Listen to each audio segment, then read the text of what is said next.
So ಆಮ್ಲ ಪರೀಕ್ಷೆ ಮತ್ತೆ ಪ್ರತ್ಯಾಮ್ಲಗಳ ಪರೀಕ್ಷೆ ಮಾಡೋಣ. ಇದನ್ನ ಯಾರು ತಂದಿರೋದು? ಇದು ಯಾವ್ದಿದು? ಹುಣಸೆ ಹಣ್ಣಿನ ರಸ ತಗೊಂಡಿದ್ದಾನೆ. ನಿಂಬೆ ಹಣ್ಣಿನ ರಸ, ಇದು ನೀರು, ಇದು ಯಾವ್ದಿದು? ಅಡುಗೆ ಸೋಡಾ ಅಲ್ವೇನಾ? ಹೌದು. ಇದು ಯಾವ್ದಿದು?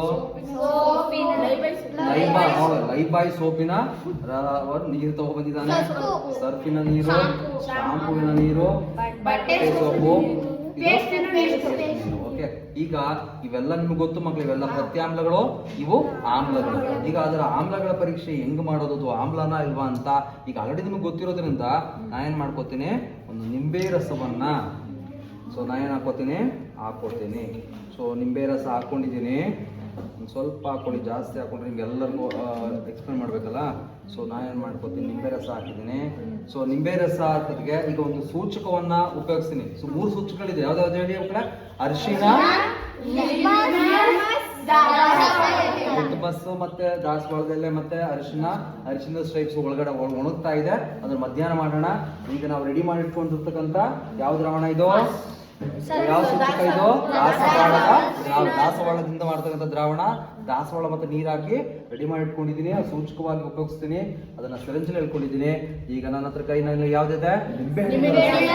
ಇದು ನಿಂಬೆಹಣ್ಣಿನ ರಸ ಅಥವಾ ಇದು ಆಮ್ಲನೋ ಪ್ರತ್ಯಾಮ್ಲನೋ ಕರೀಲಿಕ್ಕೆ ನಾನೀಗ 5 ಡ್ರಾಪ್ಗಳನ್ನ ಹಾಕ್ತೀನಿ. ಎಷ್ಟು ಹಾಕ್ತೀನಿ? 5 ಡ್ರಾಪ್. ಏನಾದ್ರೂ ಇದ್ರ ಬಣ್ಣ ಯಾವ ಬಣ್ಣ ಬರಬೇಕು? ಪಿಂಕ್ ಅಥವಾ ಗುಲಾಬಿ ಬಣ್ಣ ಬಂದ್ರೆ ಆಗೇನಾಗ್ತದೆ? ಏನಂತ ಕರಿತೀರಿ?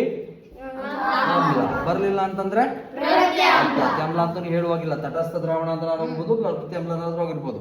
ಇದು ಆಮ್ಲ ಅಂತ ಇಲ್ವಾ ಅಂತ ಚೆಕ್ ಮಾಡ್ಲಿಕ್ಕೆ 5 ಡ್ರಾಪ್ಗಳನ್ನ ಹಾಕ್ತೀನಿ. ಸೊ ಒಂದು ಕಡೆ ನೀಟಾಗಿ ನೋಡ್ಕೊಳ್ಳಿ ಮಕ್ಕಳೇ, ನೋಡ್ಕೊಳ್ಳಿ. ಒಂದು ಬರ್ತಾ ಇದ್ಯಾ?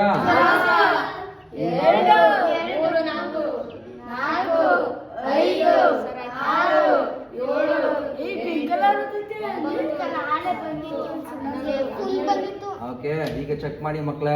ಈಗ ಕಾಣ್ತಿದ್ಯಾ? ಮೇಲ್ಗಡೆ ಯಾವ ಬಣ್ಣ ಬರ್ತಿದೆ ನೋಡಿ ಮಕ್ಕಳು, ನೀವು ಅಬ್ಸರ್ವ್ ಮಾಡ್ಕೋಬಹುದು. ಮೇಲ್ಗಡೆ ಪಿಂಕ್ ಬಣ್ಣ ಬರ್ತಾ ಇದೆ, ಕೆಳಗಡೆ ಒಂದಷ್ಟು ವೈಟ್ ಇದೆ. ಅದು ಕಾರಣ ಅವನಿಗೆ ಬರೀ ನಿಂಬೆ ಹಣ್ಣು ರಸ ತಗೋಬ ಅಂದ್ರೆ ನಿಂಬೆ ಹಣ್ಣಿಗೆ ಸಕ್ಕರೆ ಹಾಕೊಂಡು ಜ್ಯೂಸ್ ಮಾಡ್ಕೊಂಡ್ ಬಂದಿದ್ದಾನೆ ಅವಳು.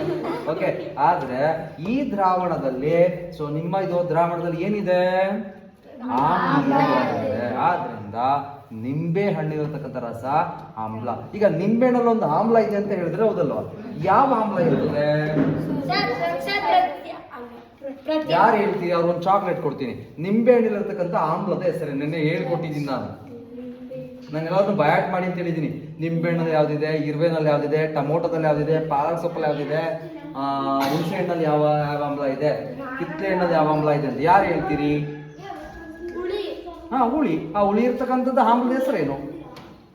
ಇಟ್ಲಾದ್ರು ನೋಡಿದ್ರೆ ಪಿಂಕ್ ನೋಡ್ಕೊಂಡ್ರ? ಓಕೆ, ಈಗ ನಾನು ಒಬ್ಬರಿಗೆ ಚಾನ್ಸ್ ಕೊಡ್ತೀನಿ. ಶಿವಾನಂದ ಹೋಗಿ ಪುಸ್ತಕ ನೋಡ್ಕೊಂಡು ಬೇಗ ಬಂದು ನಮ್ಗೆಲ್ಲ ಹೇಳ್ಕೊಡುವ ಯಾವ ಆಮ್ಲ ಇದೆ ಅಂತ. ಈಗ ನಾನು ಏನು ತಗೋತೀನಿ ಹೇಳಿದ್ರಲ್ಲಿ ಯಾವ ತಗೋತೀನಿ? ಇದೆ ಅಲ್ವಾ? ಇದ್ರಲ್ಲಿ ಈಗ ಯಾವ ತಗೋಬೇಕು ನಾನು? ಅಡಿಗೆ ಸೋಡಾ ತಗೋತೀನಿ ಮಕ್ಕಳೇ. ಅಡಿಗೆ ಸೋಡಾ ಒಂದು ಪ್ರತ್ಯಾಮ್ಲ ಅಂತ ನಿಮ್ಗೆಲ್ಲ ಗೊತ್ತಿದೆ ಮಕ್ಕಳೇ. ಈಗ ಅಡಿಗೆ ಸೋಡಾದ ದ್ರಾವಣವನ್ನ ತಯಾರು ಮಾಡ್ಕೊಂಡ್ ಬಂದಿರೋದು ಯಾರು? ಚಪ್ಪಾಳೆ ಕೊಡಿ ಮಕ್ಕಳ. ಒಂದು ಸಿಟ್ರಿಕ್ ಆಮ್ಲ. ಬರೀ ಅದು ನಿಂಬೆಹಣ್ಣು ಮಾತ್ರ ನೋಡ್ಕೊಂಡ್ ಬಂದ, ಬೇರೆ ನೋಡ್ಕೊಂಡ್ ಬಂದ್ಯಾ? ನೀ ಬುದ್ಧಿವಂತ. ನೋಡೋಣ ಮಕ್ಕಳಿಗೆ ಏನು ಹಾಕೋತೀನಿ?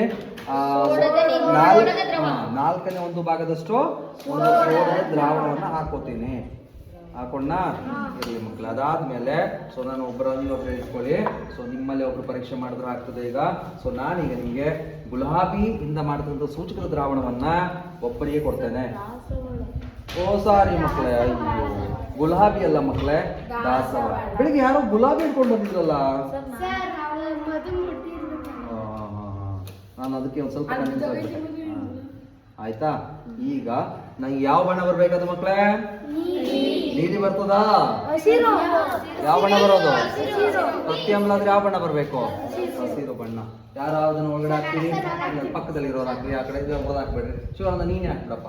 ಇಂಜೆಕ್ಷನ್ ಮಾಡೋದ್ರ ಡಾಕ್ಟರ್ ತರ ಇಂಜೆಕ್ಷನ್ ಮಾಡೋ.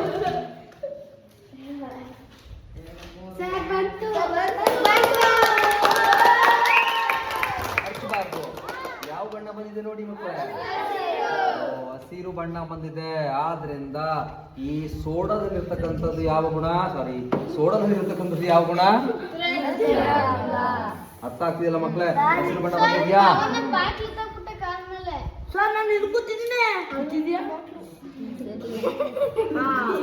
ಹಸಿರು ಬಣ್ಣ ಬಂದಿದ್ಯಾ ಅಕ್ಕ? ಅದ ಬಾಟ್ಲು ಕೊಡಪ್ಪ ಅಲ್ಲಿ. ಯಾಕೋ ಪವನಿಂದ ಎಲ್ಲಾ ಕಡೆ ಕಂಪ್ಲೇಂಟು. ಸರಿ, ನೀವು ಖುಷಿ ಆಯ್ತಲ್ಲ ಮಕ್ಕಳೇ? ಈಗ ನೀನೇನ್ ಮಾಡ್ತೀನಿ, ಇವೆರಡನ್ನೂ ಚೆಲ್ಬಿಡಿ. ನೋಡಿ ಮಕ್ಕಳೇ, ಇಲ್ಲೇ ಈಸಿಯಾಗಿ ಗೊತ್ತಾಗ್ಬಿಡುತ್ತೆ ಮಕ್ಕಳೇ. ಪಿಂಕಿ ಬರುವಂಥದ್ದು ಯಾವ ಯಾವ ಆಮ್ಲನ ಪ್ರತ್ಯಾಮ್ಲನ? ಹಸಿರು ಬಂದ್ರೆ ಇದನ್ನ ನಾವು ಸೂಚಕವಾಗಿ ನಾವು ಯಾವ್ದನ್ನ ಬಳಸಿರೋದು ನಾವು ನೋಡಿ ಮಕ್ಕಳೇ, ದಾಸವಾಳದಿಂದ ತಯಾರಾದಂತ ಒಂದು ದ್ರಾವಣ. ಸೊ ಕಡ್ಡಿ ಸಹಾಯದಿಂದ ನಾನು ದ್ರಾವಣವನ್ನ ಬೆಳಿಗ್ಗೆ ಹಾಕಿದಲ್ವ ಮಕ್ಕಳೇ? ಬೆಳಿಗ್ಗೆಯಿಂದನೂ ಈಗ ಒಂದು ಸ್ವಲ್ಪ ಕನ್ವರ್ಟ್ ಆಗ್ತಿದೆ. ಈಗ ನಿಮ್ಮಲ್ಲಿ ಮೂರು ಗುಂಪುಗಳಾಗಿ ಮಾಡ್ಕೊಂಡು ಸೊ ನೀವೇನ್ ಮಾಡ್ಕೋಬೇಕು, ಆಮ್ಲ ಮತ್ತೆ ಪ್ರತ್ಯಾಮ್ಲದ ಪರೀಕ್ಷೆಗಳನ್ನ ಮಾಡಬೇಕು. ಇದೊಂದೇ ಸರ್? ಓಕೆ ಸರ್, ಈಗ ಇದು ಮಾಡಿ ತೋರಿಸ್ಬಿಟ್ರಲ್ಲ, ಇದ್ರಲ್ಲಿ ಯಾವ್ದಾರು ಒಂದು ತಗೊಳ್ಳಿ ಮಕ್ಕಳು. ಯಾವ್ದಾರು ಒಂದು ತಗೊಳ್ಳಿ. ಯಾವ್ದು ಸರ್ಪುಂದು ತಗೊಂಡ್ಬೇಡ. ಓಕೆ, ಸರ್ಪುಂದು ನೋಡೋಣ ಮಕ್ಕಳೇ. ಸರ್ಪು ಬಿಳಿ ಬಣ್ಣದಲ್ಲಿ ಅಲ್ವಾ, ತುಂಬಾ ಸ್ಟ್ರಾಂಗ್ ಆಗಿದೆ. ಇದು ಡೈಲ್ಯೂಟ್ ಆಗಿಲ್ಲ. ನೋಡುವ ಪ್ರಯತ್ನ ಪಡುವ. ಏನಾದ್ರು ಹಸಿರು ಬರ್ತದ? ನೀರಿದೆ ತೊಂದರೆ, ನೀರಿದೆ ತಟಸ್ಥ ದ್ರಾವಣ, ತೊಂದರೆ ಇಲ್ಲ. ಈಗ ಹಾಕಿದಾಗ ಯಾವ ಬಣ್ಣ ಬರ್ಬೇಕು? ಹಸಿರಲ್ಲ, ಕೆಂಪು ಅಲ್ಲನಾ? 6ನೇ ತರಗತಿ ಮಗು ಹೇಳ್ತಿದ್ದಾನೆ ಕೆಂಪು ಅಂತ. ತಪ್ಪು. 7ನೇ ತರಗತಿ ಹೇಳ್ಬೇಕು. ಯಾವ ಬಣ್ಣ ಬರ್ಬೇಕು? ಬರಬೇಕು. ಅದು ಆಗಲ್ಲ ಅಣ್ಣ, ಇದು ಹೇಳ್ಕೋಬೇಕು ಆಯ್ತಾ? ಇದು ತಾನೇ ಗುಲಾಬಿ ಎಸೆನ್ಸ್ ಬಂದಿದ್ದು. ಮತ್ತೆ ನಂಗೆ ಗುಲಾಬಿ ಅಂತಲೇ ಬರ್ತಾ ಉಂಟು ಮಕ್ಕಳು.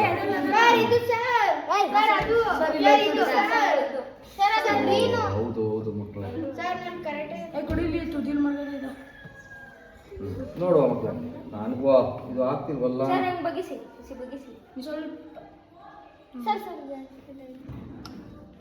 ಈಗ ಪ್ರಯೋಗ ಹೋಗ್ತದೆ, ಇದೆಲ್ಲ ಸ್ವಲ್ಪ ಹಾಕೋಣ. ಆದರೆ ಈಗ ಹಾಕಿದ ನೀರು ಮಕ್ಕಳೇ, ನನಗೆ ಪ್ರಯೋಗ ಅಷ್ಟು ನೀಟಾಗಿ ಆಗ್ತೀವಿ ಅಂತ ಅನ್ನೋ ಡೌಟ್. ನೋಡುವ, ಆದರೆ ಖುಷಿ ಯಾಕೆ ಇದ್ದರೆ ನಾವು ಬನ್ನಿ ಯಾವುದೋ ಒಂದು ಕಲರ್ ಬಂದರೆ ಸರ್, ಬಣ್ಣ ಬರಬೇಕು. ಪ್ರಯೋಗ ಮಾಡಬೇಕು. ಅಯ್ಯೋ, ತೊಂದರೆ ಇಲ್ಲ.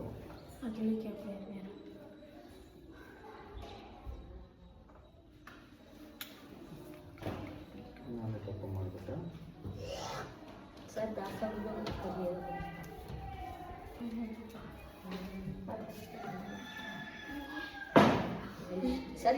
ಇಷ್ಟೇ ತಗೊಂಡು ನಿಮಿಷ ಇದು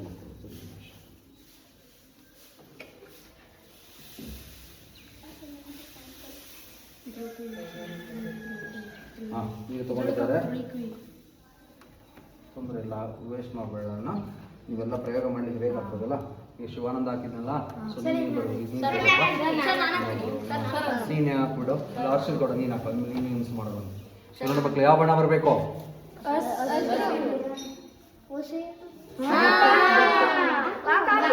ಹಾಕ್ಬಿಡು.